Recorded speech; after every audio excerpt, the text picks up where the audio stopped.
Assalamualaikum warahmatullahi wabarakatuh. Pada video kali ini kita akan membahas soal P3K kompetensi teknis pedagogik untuk part yang pertama. Mudah-mudahan pembahasan materi ini bisa membantu Bapak Ibu Dewan Guru untuk bisa menjawab soal P3K atau CPNS.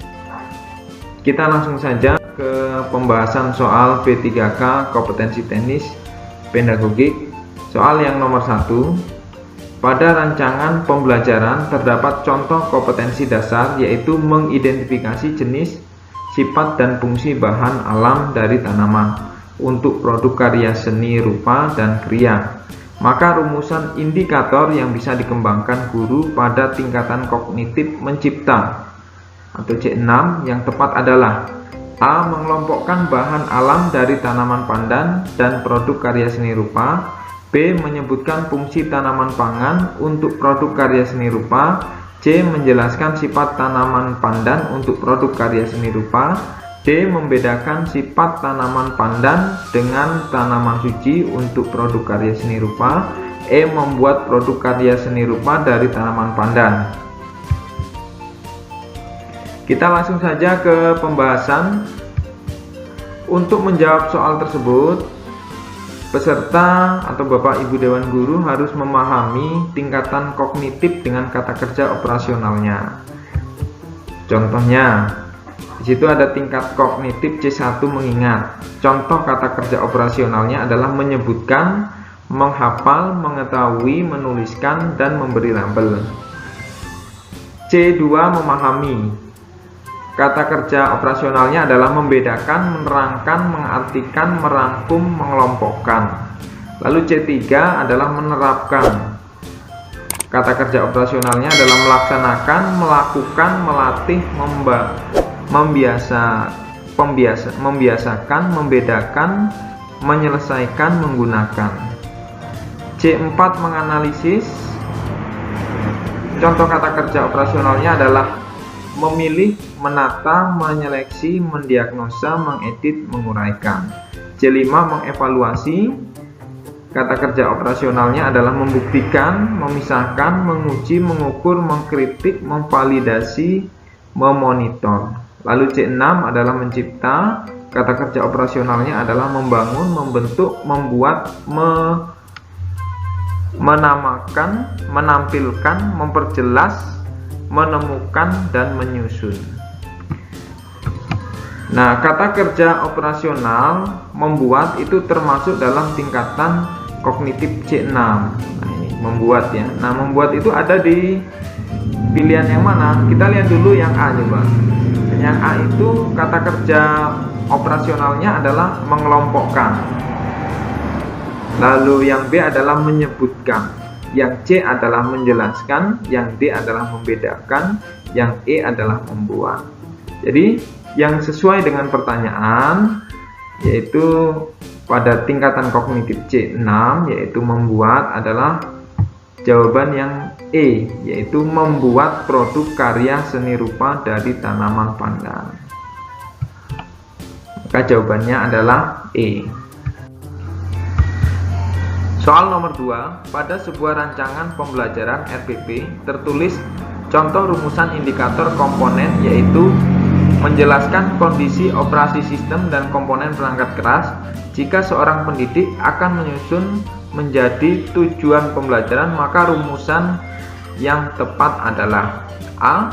Setelah melaksanakan proses pembelajaran melalui praktik, siswa dapat menjelaskan kondisi operasi sistem dan komponen perangkat keras berupa komponen input, proses, dan output. B. Setelah melaksanakan proses pembelajaran dan menggali informasi melalui diskusi, siswa dapat menjelaskan kondisi operasi sistem dan komponen perangkat keras secara benar. C. Siswa dapat menjelaskan kondisi operasi sistem dan komponen perangkat keras berupa komponen input, proses, dan output secara benar. D. Menjelaskan kondisi operasi sistem dan komponen perangkat keras, komponen input, proses, dan output tanpa melihat catatan. E. Setelah melaksanakan proses pembelajaran dan menggali informasi melalui diskusi, materi, kondisi operasi sistem dan komponen perangkat keras secara benar tanpa melihat catatan. Kita langsung ke pembahasan. Unsur-unsur dalam merumuskan tujuan pembelajaran hendaknya memenuhi kaidah A, B, C, D, yaitu yang A adalah audiens. Audiens adalah peserta didik yang akan belajar. B adalah behavior, adalah perilaku spesifik yang akan dimunculkan oleh peserta didik setelah selesai memperoleh pengalaman belajar dalam pelajaran. Yang C adalah kondisi, adalah kondisi yang berarti batasan yang dikenakan pada peserta didik atau alat peralatan yang digunakan peserta didik pada saat dilakukan penilaian. D adalah degree, adalah tingkat keberhasilan peserta didik dalam mencapai perilaku. Nah, kita lihat poin yang A. Setelah melaksanakan proses pembelajaran melalui praktik, ini adalah kondisi, ya. Kondisi siswa itu adalah audiens, dapat melaksanakan kondisi operasi sistem dan komponen perangkat keras berupa komponen input, proses, dan output. Ini adalah behavior. Jadi yang ada pada A itu adalah A, B, dan C. D-nya tidak ada. D-nya tidak ada karena di situ tidak ada capaian perilakunya. Sekarang kita lihat yang B. Setelah melaksanakan proses pembelajaran dan menggali informasi melalui diskusi, ya, jadi ada ininya, metodenya melalui diskusi, itu adalah kondisi. Kondisi siswa itu adalah audiens, lalu dapat menjelaskan kondisi operasi sistem dan komponen perangkat keras, itu adalah behavior. Lalu secara benar adalah degree itu adalah capaian perilaku. Maka pada poin B ini A, B, C, D itu ada, atau audiensnya ada, behaviornya ada, conditionnya ada, degree-nya ada. Nah, di sini jelaskan setelah melakukan proses pembelajaran dan menggali informasi melalui diskusi, itu kondisi. Siswa dapat menjelaskan kondisi operasional sistem dan komponen perangkatnya. Perangkat keras itu adalah behavior, dan secara benar itu adalah degree. Jadi jawabannya adalah B.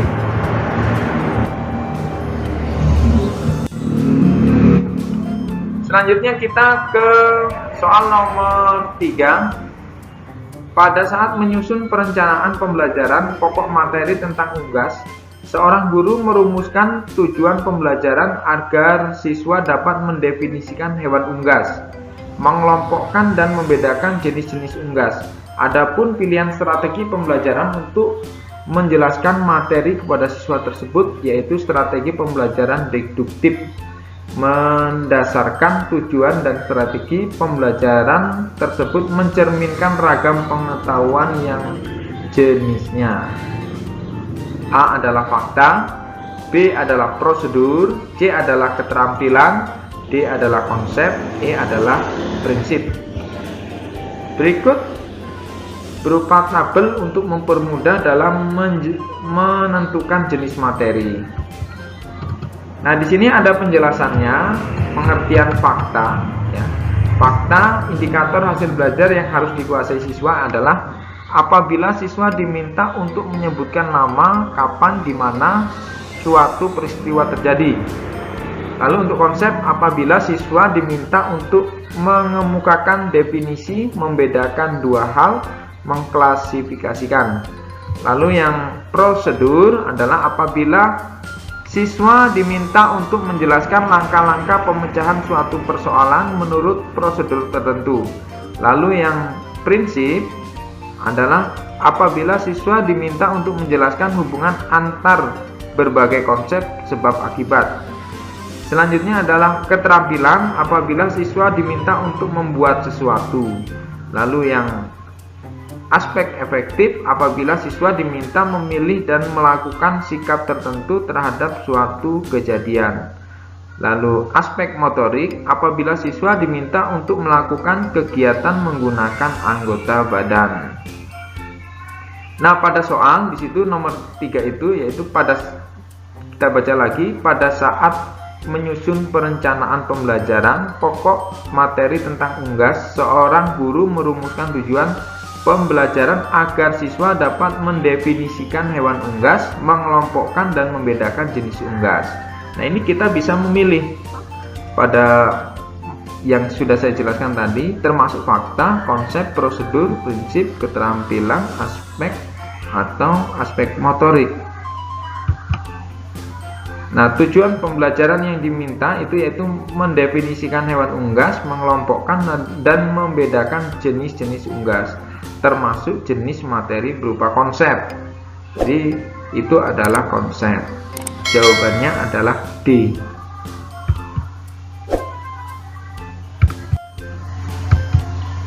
Kita ke nomor 4. Perencanaan pembelajaran yang menekankan pada proses keterlibatan peserta didik secara penuh untuk dapat menemukan materi yang dipelajari dan dihubungkan dengan situasi kehidupan sehari-hari, sehingga mendorong peserta didik dapat menerapkan dalam kehidupan mereka. Pilihan strategi pembelajaran yang tepat adalah: A adalah kooperatif, B adalah inquiry, C adalah problem solving, D adalah discovery, E adalah kontekstual. Kita ke pembahasan.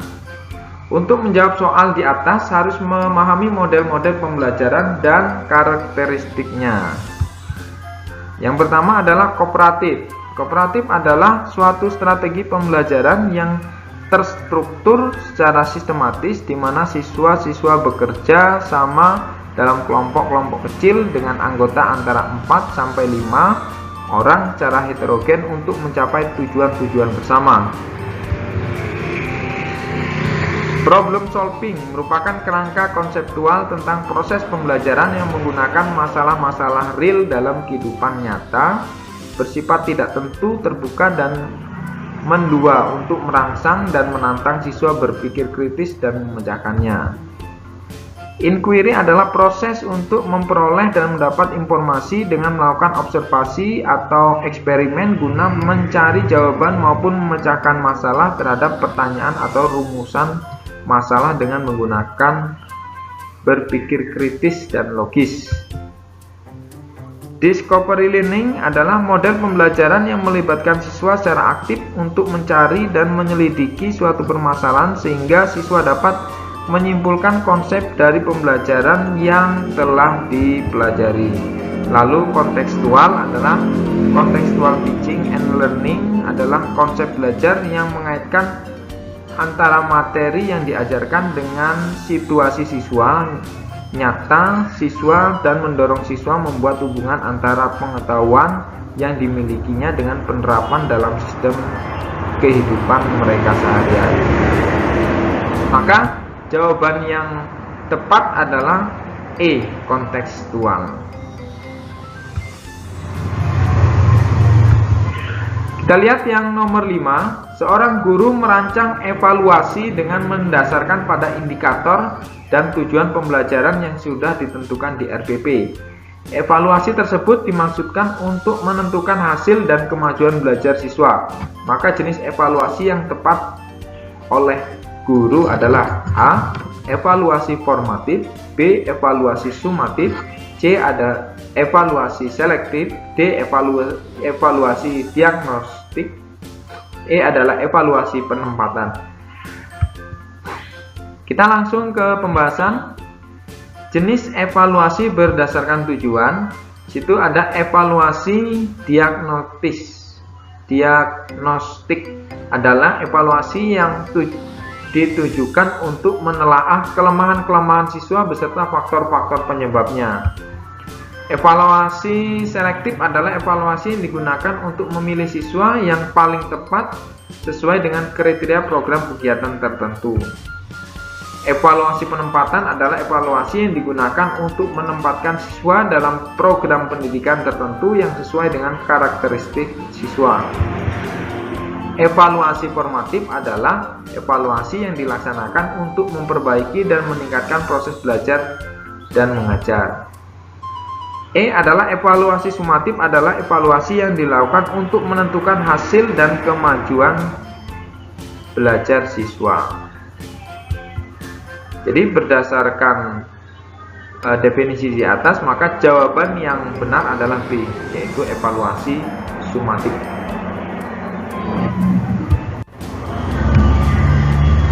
Lalu kita lihat soal nomor 6. Saat merancang pembelajaran, seorang guru ingin menyederhanakan konsep, prinsip, atau hukum yang kompleks sehingga dapat memperjelas penyajian pesan secara tertulis. Media apa yang paling tepat dipilih oleh guru tersebut? A. Bagan, B. APE, C. Clip card, D. Foto, E. Gambar. Pembahasan. Bagan atau chart seperti halnya media grafis yang lainnya, fungsinya yang pokok adalah menyajikan ide-ide atau konsep yang sulit disampaikan secara tertulis atau APE, alat permainan edukatif. Alat yang digunakan oleh anak untuk bermain sambil belajar, artinya alat dan bermain itu sendiri merupakan sarana belajar yang menyenangkan. Media foto, kelebihannya adalah sifatnya konkret, menunjukkan pokok masalah dibandingkan media verbal, dapat mengatasi batasan ruang dan waktu, mengatasi keterbatasan pengamatan, dapat memperjelas suatu masalah. Sketsa, gambar adalah gambar yang sederhana, draft kasar yang dilukiskan bagian-bagian pokoknya tanpa detail. Sketsa selain dapat memperjelas, menyampaikan pesan, menghindari verbalisme, menarik perhatian siswa, harganya pun tak perlu dipersoalkan sebab media ini dibuat langsung oleh guru. Diagram sebagai suatu gambar sederhana yang menggunakan garis-garis dan simbol. Diagram dan atau skema menggambarkan struktur objeknya secara garis besar, menunjukkan hubungan yang ada antar komponennya atau sifat-sifat proses yang terjadi. Nah, berdasarkan definisi di atas, maka jawabannya adalah A, yaitu bagan. Kita menuju soal ke-7. Seorang guru mencari materi dan media dari internet. Saat menyusun rencana pembelajaran atau RPP, materi dan media tersebut akan disampaikan pada proses pembelajaran dengan maksud agar siswa dapat tidak mengalami kesulitan memahami pelajaran. Langkah apa saja yang harus dilakukan oleh guru saat memilih materi pembelajaran? A. Mengidentifikasi aspek-aspek yang terdapat dalam komponen inti, komponen dasar, dan indikator. B. Menganalisis potensi peserta didik, relevansi dengan karakteristik daerah dan struktur keilmuan. C. Menyesuaikan dengan tingkat perkembangan fisik, intelektual, emosional, sosial, dan spiritual peserta didik. D. Melihat kebermanfaatan bagi peserta didik, aktualitas, kedalaman, dan keluasan materi pembelajaran. E. Relevansi dengan kebutuhan peserta didik dan tuntutan lingkungan, alat dan sumber bahan, dan alokasi waktu. Pembahasan. Langkah-langkah dalam memilih materi pembelajaran. Yang pertama yaitu mengidentifikasi aspek-aspek yang terdapat dalam kompetensi inti, kompetensi dasar, dan indikator. Lalu mengidentifikasi jenis-jenis materi pelajaran. Memilih materi pembelajaran yang sesuai dan relevan dengan KD dan indikator pencapaian. Memilih sumber materi pelajaran sementara. Potensi peserta didik relevan dengan karakteristik daerah dan struktur keilmuan. Tingkat perkembangan fisik, intelektual, emosional, sosial, dan spiritual peserta didik. Kebermanfaatan bagi peserta didik, aktualitas, kedalaman, dan keluasan materi pembelajaran. Relevansi dengan kebutuhan peserta didik dan kebutuhan lingkungan, alat dan sumber bahan, dan alokasi waktu bukan termasuk langkah-langkah memilih materi, tetapi prinsip dalam memilih materi. Nah, berdasarkan definisi di atas, yang sesuai dengan pertanyaannya adalah yang A. Jadi jawabannya adalah mengidentifikasi aspek-aspek yang terdapat dalam kompetensi inti dan kompetensi dasar dan indikator. Kita lihat nomor 8. Seorang guru senior mengajarkan siswanya dengan metode diskusi dan menggunakan media gambar yang sudah berlangsung dari tahun ke tahun. Pada awal semester baru 2019, siswa di kelas tersebut diketahui 70% memiliki preferensi belajar kinestetik, sehingga mereka tidak fokus saat pembelajaran dan diskusi berlangsung. Siswa lebih senang jika mengerjakan tugas yang diberikan oleh guru. Dari kasus tersebut, strategi pembelajaran yang paling tepat dipilih guru adalah yang A adalah kooperatif, B adalah project based learning, C adalah kontekstual, C adalah inquiry, E adalah discovery. Kita langsung ke pembahasan. Untuk menjawab pertanyaan, kita harus memahami macam-macam strategi pembelajaran. Nah, di sini dijelaskan mengenai kooperatif. Kooperatif pada intinya adalah suatu strategi pembelajaran yang terstruktur secara sistematis, di mana siswa-siswa bekerja sama dalam kelompok kecil dan anggota antara 4-5 orang secara heterogen untuk mencapai tujuan-tujuan bersama. Jadi ini kooperatif atau diskusi lah ya. Lalu problem solving merupakan kerangka konseptual tentang proses pembelajaran yang menggunakan masalah-masalah real dalam kehidupan nyata, bersifat tidak tentu, terbuka, dan mendua untuk merangsang dan menantang siswa berpikir kritis untuk memecahkannya. Selanjutnya adalah project based learning, adalah merupakan strategi pembelajaran yang dikembangkan berdasarkan penerapan proyek dengan melibatkan siswa menyelidiki masalah dunia nyata. Lalu inquiry adalah proses untuk mendapatkan informasi dengan melakukan observasi atau eksperimen guna mencari jawaban maupun memecahkan masalah terhadap pertanyaan atau rumusan masalah dengan menggunakan berpikir kritis dan logis. Lalu discovery learning adalah model pembelajaran yang melibatkan siswa secara aktif untuk mencari dan menyelidiki suatu permasalahan sehingga siswa dapat menyimpulkan konsep dari pembelajaran yang telah dipelajari. Lalu yang terakhir adalah kontekstual.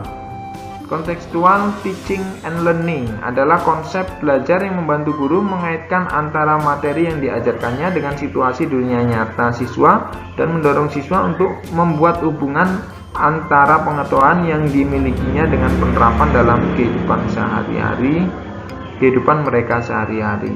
Maka berdasarkan teori di atas, maka yang jawabannya adalah B, yaitu project based learning.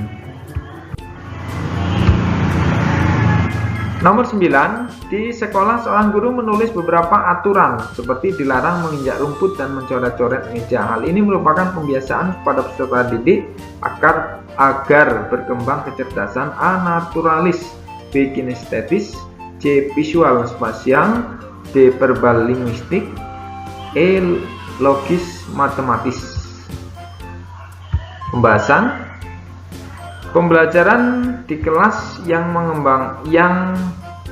mengembangkan satu kecerdasan naturalis adalah ekostudi. Strategi ini mengintegrasikan kepedulian peserta didik pada kelangsungan bumi untuk semua mata pelajaran. Misal, tidak menginjak rumput, tidak membuang sampah sembarangan. Lalu pembelajaran di kelas yang dapat mengaktifkan. Lalu kecerdasan kinestetik adalah contoh kegiatan respon tubuh. Mintalah peserta didik menanggapi pelajaran menggunakan tubuh sebagai media respon, misalnya mengangkat tangan, mengangguk, atau tersenyum jika memahami penjelasan guru. Lalu pembelajaran yang dirancang untuk mengaktifkan kecerdasan visual spasial adalah visualisasi. Penerapan metode ini dengan menciptakan layar lebar di benak siswa. Guru dapat membimbing dengan memejamkan mata dan membayangkan apa yang baru saja mereka pelajari dan diminta untuk menceritakan kembali. Penggunaan warna, menggunakan warna untuk memberi penekanan pada pola peraturan atau klasifikasi selama proses pembelajaran. Pembelajaran yang dapat membangkitkan kecerdasan verbal linguistik dalam diri peserta didik dengan strategi berikut. Bercerita, peserta didik akan senang menceritakan kisah yang dimiliki kepada temannya sebaya sebagiannya yang lain merasa malu mendengarkan cerita melibatkan keterampilan mendengarkan dan linguistik. Pembelajaran logis matematis di sekolah dapat dikembangkan melalui beberapa strategi seperti berikut, yaitu menceritakan masalah yang dihadapi sehari-hari, kemudian dipecahkan dengan bantuan pemilihan matematis dengan mengatur waktu penjelasan dengan tepat dan efektif, merancang suatu eksperimen dengan menggunakan metode ilmiah yang diawali dengan mengungkapkan masalah, membuat hipotesis, melakukan percobaan, menganalisis data dan menarik kesimpulan, membuat diagram pen dan mengelompokkan masalah agar mudah membangun pengertian sehingga mudah dipecahkan. Berdasarkan uraian di atas, maka jawaban yang benar adalah A, yaitu naturalis. Selanjutnya kita lihat nomor 10. Seorang guru ingin mengetahui kemampuan siswa untuk mengatur dan mengolah perbedaan pendapat ketika dilakukan diskusi kelompok. Guru tersebut membuat lembar daftar checklist dalam bentuk skala yang harus diisikan oleh siswa untuk menilai teman sekelompoknya. Jenis penilaian otentik holistik yang dapat dipilih oleh guru tersebut adalah A. Penilaian kinerja, B. Penilaian proyek, C. Penilaian portofolio, D. adalah pertanyaan terbuka, E. Penilaian diri pembahasan. Kita bahas satu-satu.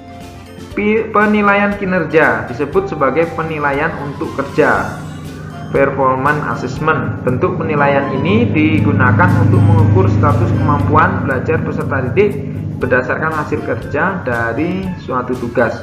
Pada penilaian kinerja, peserta didik diminta untuk mendemonstrasikan tugas belajar tertentu dengan maksud agar peserta didik mengaplikasikan pengetahuan dan keterampilan yang dimilikinya.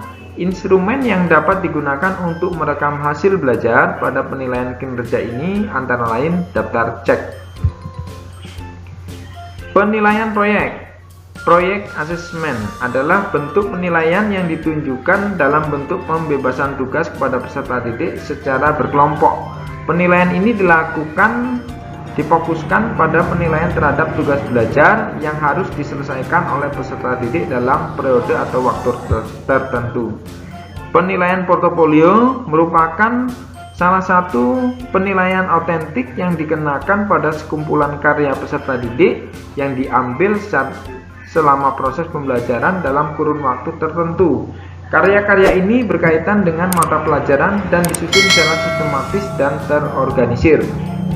Penilaian diri atau self assessment adalah suatu teknik penilaian di mana peserta didik diminta untuk menilai dirinya sendiri berkaitan dengan proses dan tingkat pencapaian kompetensi yang diperolehnya dalam pelajaran tertentu. Pertanyaan terbuka. Penilaian otentik juga dilakukan dengan cara meminta peserta didik membaca materi pelajaran kemudian merespon pertanyaan terbuka.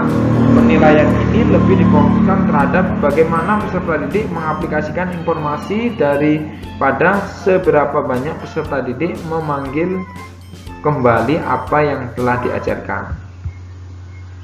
Maka jawaban yang sesuai dengan pertanyaan adalah A, yaitu penilaian kinerja. Nomor 11.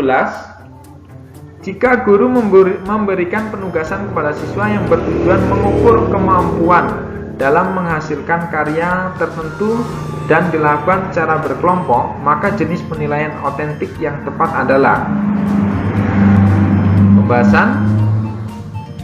Penilaian kinerja sering disebut sebagai penilaian unjuk kerja atau performance assessment. Bentuk penilaian ini digunakan untuk mengukur status kemampuan belajar peserta didik berdasarkan hasil kerja dari suatu tugas. Pada penilaian kinerja, peserta didik diminta untuk mendemonstrasikan tugas belajar tertentu dengan maksud agar peserta didik mengaplikasikan pengetahuan dan keterampilan yang dimilikinya. Penilaian portofolio merupakan salah satu penilaian otentik yang dikenakan pada kumpulan karya peserta didik yang diambil selama proses pembelajaran dalam kurun waktu tertentu.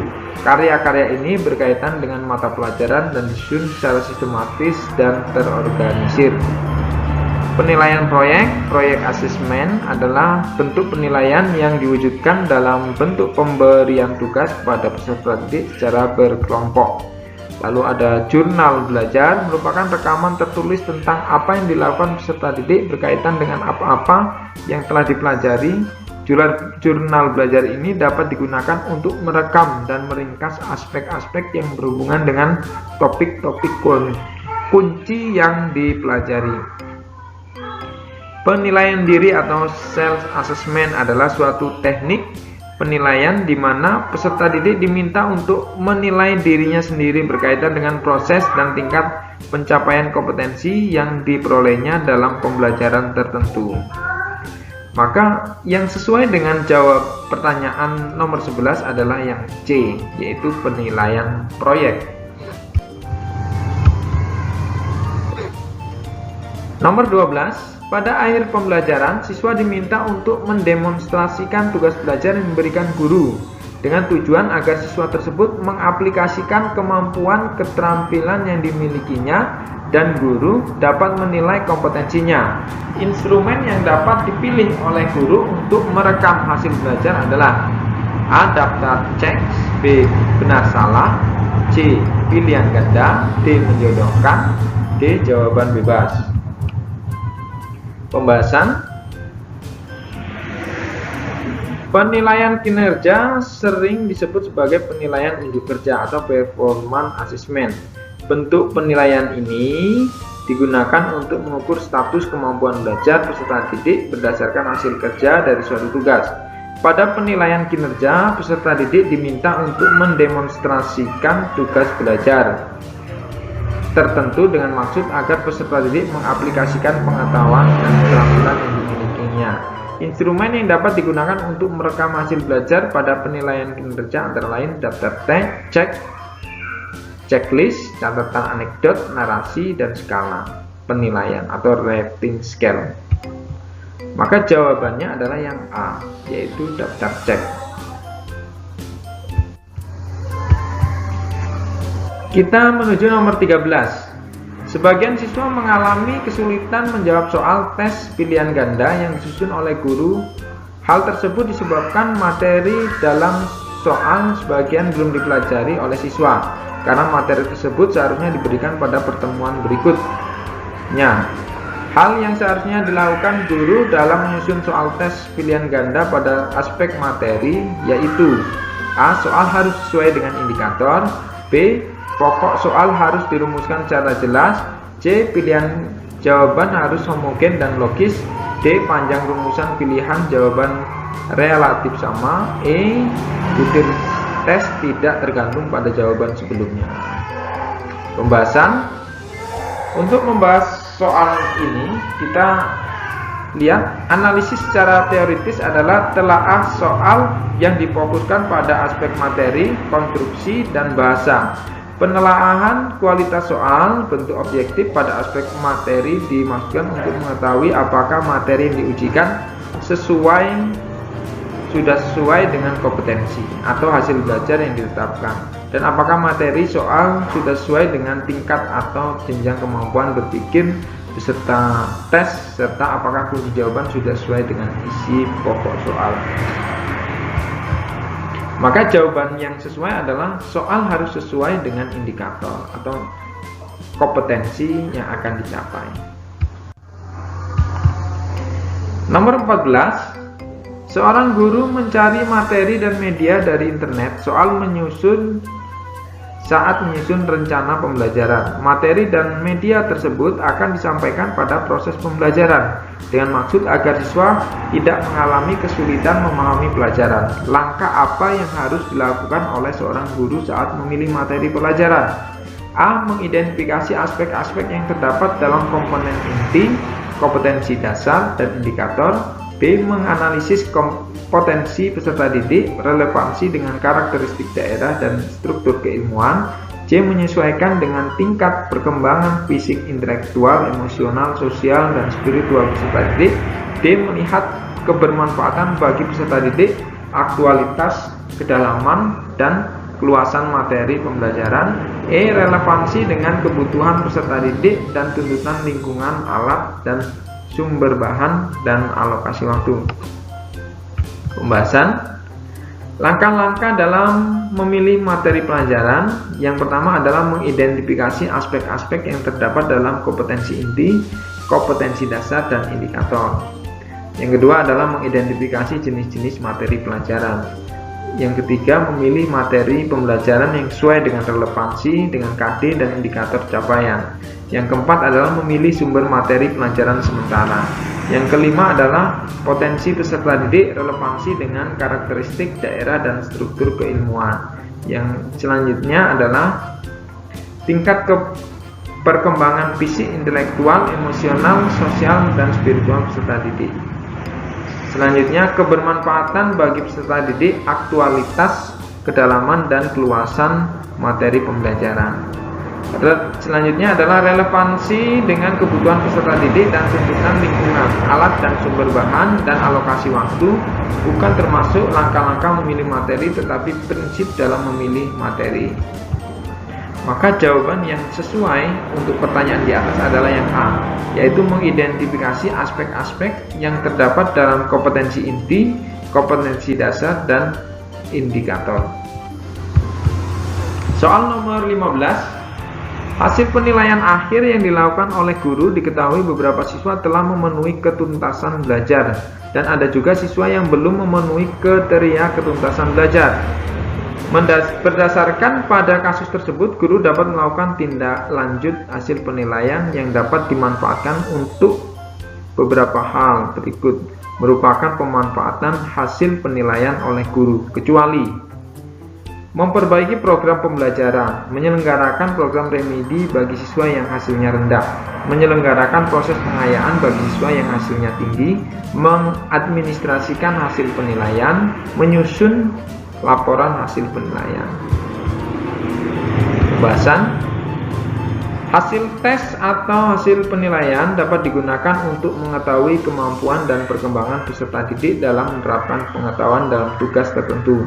Di samping itu, hasil penilaian dapat juga memberikan gambaran tingkat keberhasilan pendidikan pada suatu pendidikan. Berdasarkan analisis hasil penilaian, dapat ditentukan langkah atau upaya yang harus dilakukan untuk pendidik dan peserta didik dalam meningkatkan kualitas proses dan hasil belajar. Oleh sebab itu, hasil penilaian yang diperoleh harus diinformasikan langsung kepada peserta didik sehingga dapat dimanfaatkan untuk kepentingan peserta didik. So, assessment as learning pendidik, assessment for learning, dan satuan pendidikan selama proses pendidikan berlangsung melalui penilaian harian, pengamatan harian, maupun setelah beberapa hasil program pembelajaran, penilaian tengah semester, atau setelah selesai program pembelajaran selama 1 semester. Maka jawaban yang sesuai dengan pertanyaan adalah yang E, yaitu menyusun laporan hasil penilaian. Demikian video ini dibuat, jangan lupa like, komen, dan subscribe, dan tekan tombol notifikasi atau lonceng agar tidak ketinggalan video selanjutnya. Assalamualaikum warahmatullahi wabarakatuh.